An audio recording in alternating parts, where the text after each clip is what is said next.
സോമാഷേ നമസ്കാരം. നമസ്കാരം. ഈ തോട്ടിക്ക് എന്തെങ്കിലും പ്രത്യേകതയുണ്ടോ? ഈ തോട്ടിക്ക് പ്രത്യേകതയുണ്ട്. ഈ തോട്ടി നമുക്ക് നീളം കൂട്ടുകയും കുറയ്ക്കുകയും ചെയ്യാം. പിന്നെ അതുപോലെ തന്നെ ഇതും കൊണ്ട് നമ്മൾ പറിക്കുമ്പോൾ നിലത്ത് വീഴാതെ നമുക്ക് പറിക്കാം. അതെങ്ങനെയാ? നിലത്ത് വീണ് പറിക്കണമെങ്കിൽ ഇങ്ങനെ ഈ കണ്ടീഷനിൽ പറിക്കണം. നിലത്ത് വീഴാതെ പറിക്കണമെങ്കിൽ ഇങ്ങനെ പറിക്കണം. ഓ ശരി. അപ്പോൾ ആ ഞെടുപ്പ് കൂട്ടി താഴേക്ക് എടുക്കാം. അതെ അതെ. ഓ അപ്പോൾ കട്ട് ചെയ്യാനും പറ്റും, അതോ ഞെടുപ്പ് കൂട്ടി പിടിക്കാനും പറ്റും. ഈ തോട്ടിക്ക് എന്ത് വില വരുന്ന? ഈ തോട്ടിക്ക് 4500 രൂപ വരും. എവിടെ നിന്നാണ് കിട്ടുന്നത്? ഇത് അടിമാലിയിൽ നിന്ന്. ഇങ്ങനെ പറിക്കുമ്പോൾ നിലത്ത് വീഴില്ല. ഓ ശരി.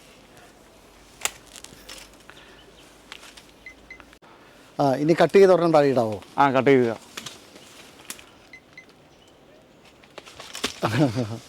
അപ്പോൾ കട്ട് ചെയ്യുകയും ചെയ്യാം, ക്ലിപ്പ് പോലെ നമുക്ക് പിടിച്ചെടുക്കുകയും ചെയ്യാം. ചതയാതെ നമുക്ക് പിടിച്ചെടുക്കുകയും ചെയ്യാം, കട്ട് ചെയ്ത് താഴേക്ക് ഇടുകയും ചെയ്യാം.